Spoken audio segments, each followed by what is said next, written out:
जय भीम सगळ्यांना. मी दिशा पिंकी शेख, वंचित बहुजन आघाडी प्रदेश उपाध्यक्ष आणि पक्षाची प्रवक्तासुद्धा.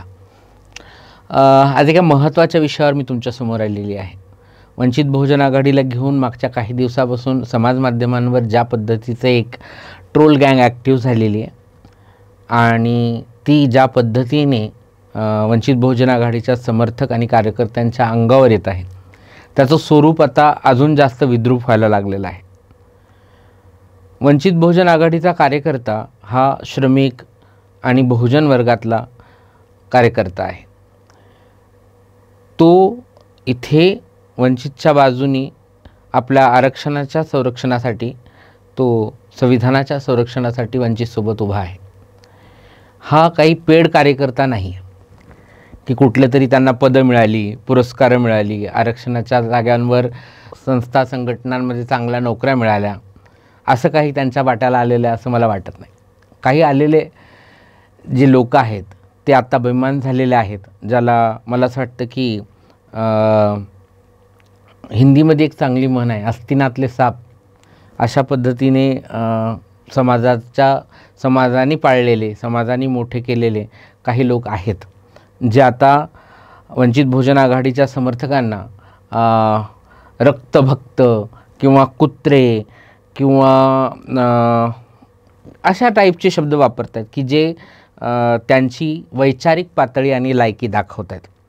वंचितच्या कार्यकर्त्यांना बोलत असताना सातत्याने रक्तभक्त किंवा कुत्रे किंवा वैचारिकता गेलेले शब्द वापरून काय आकलीचं खोबरं करताय गडे तुम्ही लोक, नाही का? हे योग्य नाही. तर ह्या संदर्भात मी तुम्हाला एक सांगू इच्छिते की वंचित बहुजन आघाडी काही लेचापिचांची संघटना नाही. ही एक मोठी बहुजन, वंचित, अल्पसंख्याक समूहाने एकजुटीने एकत्र येऊन बनवलेली राजकीय संघटना आहे, पक्ष आहे. आणि तुम्हाला वाटतं का हा पक्ष सोपा नाही आहे. आज तुम्ही जे बोलतायत ते आम्ही ठीक आहे बाबा, एक्सप्रेशन्स आहे त्यांचे, तुमचं मत मांडण्याचा अधिकार आहे, तुम्ही विरोधात बोलू शकता, कारण की आमच्या बापाने तुम्हाला तो अधिकार दिला आहे लोकशाहीमध्ये, आमच्यासुद्धा विरोधात मत मांडण्याचा. पण त्याचा तुम्ही गैरफायदा घेत असाल, घरात घुसण्याच्या धमक्या देत असाल, कायदेशीर कारवाईच्या धमक्या देत असाल आणि काय की अहो, त्या कायद्यासोबत आम्ही लहानपणापासून जेवढे वंचितचे कार्यकर्ते आहेत, आम्हाला त्या कायद्या काही नवा नाही आहे, जुनाच आहे. आम्ही त्याच्यामध्येच करतो. पोलीस स्टेशन आमचं रोज उठणं बसणे. तुम्ही कोणाला धमक्या देताय? आम्ही तुमची कुरापती काढायला लागले ना तर तुमच्या कबरीतले जे काही गेलेत ना कबरीमध्ये, ती सुद्धा प्रकरणं बाहेर निघतील. आणि तुम्ही स्वतः लई दुधाचे धुतल्यासारखे वागू नका. काय वंचितच्या कार्यकर्त्याला बोलण्या अगोदर 100 वेळा स्वतःच्या गिरेबांमध्ये झाकून बघितलेलं चांगलं. कधी पण तुम्ही विषय काय, आपण बोलतोय काय. विषय चालला होता आरक्षणाच्या वर्गीकरणाचा, जे कोर्टाने निकाल दिला आणि निकाल लागल्याबरोबर जणू काय आपणच तो निकाल पारित केला आहे, त्या घाईने काँग्रेसने तो निकाल ॲक्सेप्ट केला आणि आंध्र प्रदेश आणि कर्नाटकमध्ये लागू केला. महाविकास आघाडीचं समर्थन करणाऱ्या, तत्त्वज्ञानी बनवणाऱ्या, स्वतःला पुढारलेल्या बनवणाऱ्या, पुरोगामी बनवणाऱ्या ह्या सगळ्या म्होरक्यांना फक्त वंचितनी प्रश्न विचारण्यासाठी एक मोर्चा काढला, ज्याच्यावर त्यांनी बोलावं, भाष्य करावं, हा त्यांचा आग्रह होता. त्याच्यावर बोलायचं सोडून फार विषयच भरकटवून टाकला तुम्ही. मुद्द्यापासून विषय डायवर्ट कसा करायचा हे तर तुमच्याकडनं शिकलं पाहिजे. आम्हाला जमत नाही अजून पण. आरक्षणावर तुमचं काय मत आहे? मग वर्गीकरण तुम्हाला मान्य आहे का? हे तरी एकदाचं स्पष्ट सांगा तुम्ही. अजून एक मुद्दा माझ्या डोक्यात होता, तो म्हणजे की बघा, आपण काँग्रेसचं समर्थन करत आहात तुम्ही सगळेजणही, आम्हाला त्याचा विरोधही नाही, कारण की प्रत्येकाला आपली विचारधारा निवडण्याचं स्वातंत्र्य आहेच. पण आपण जे निवडले ते कितपत चोख सोनं आहे चेक तरी करावं. UP सरकारने जात धर्मावर आधारित व्यापाराला प्राधान्य देण्यासाठी, डिस्क्रिमिनेशनाचं एक राजकारण करण्यासाठी व्यापाऱ्यांना स्वतःचा धर्म डिक्लेअर करणारी प्रमाणपत्र दृश्य भागात ठेवण्याचा एक जनादेश जाहीर केला आणि तोच स्वीकारत हिमाचल प्रदेशमधल्या काँग्रेस गव्हर्नमेंटने सुद्धा त्यांच्या तिकडे ते लागू केले. कसला पुरोगामित्व!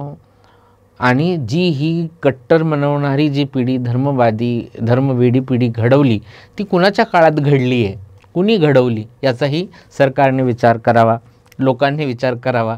सरकार तुम्हीच तर आहात ना आता सध्या, तरी तुम्हाला असं वाटतं की तुम्ही म्हणजे ब्रह्मवाक्य बोलणारे लोक आहात. तर हा एक मुद्दा होता माझा. कशाला प्रायोरिटी द्यायची आहे, काय गोष्टींना पुढं न्यायचं आहे, कुठले मुद्दे आज एकंदर राजकारणाला गरजेचे आहेत हे सोडून दिलं. शहाण्याने शहाण्यासारखं वागायचं सोडून तुम्ही सगळे काय म्हणतात, तो एक घाणेरडा शब्द त्याच्यावर बीप बीप येईल पण मला तो वापरायचा नाही. अहो रोजच्या वापरामध्ये कितीतरी शिव्या देणारी लोक जेव्हा फेसबुकवर शहाणपण शिकवतात ना, तेव्हा मला खरंच हसायला येते.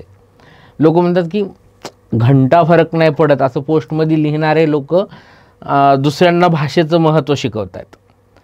तर ह्या सगळ्यांनी वंचितला हलक्यात घेऊ नये, तुम्हाला ते महागात पडेल. तुम्ही काय होईल फार फार काय होईल, तुम्ही एक केस टाकाल, आम्ही 10 टाकू. तेव्हा व्यवस्थित राहा, व्यवस्थित पद्धतीने विरोध करा आणि तो आम्हाला मान्य असेल, कारण की आम्हाला सवय.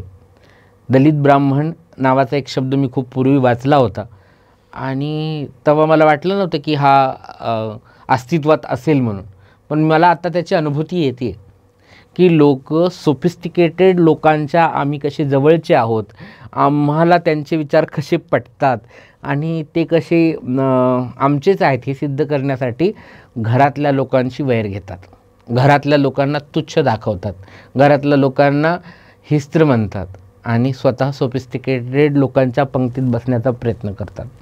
पण लक्षात ठेवा, ज्या दिवशी त्यांची पंगत बसेल तेव्हा तुम्ही दारातच असाल, घरून नेलेल्या ताट आणि तांब्यासोबत. धन्यवाद. जय भीम.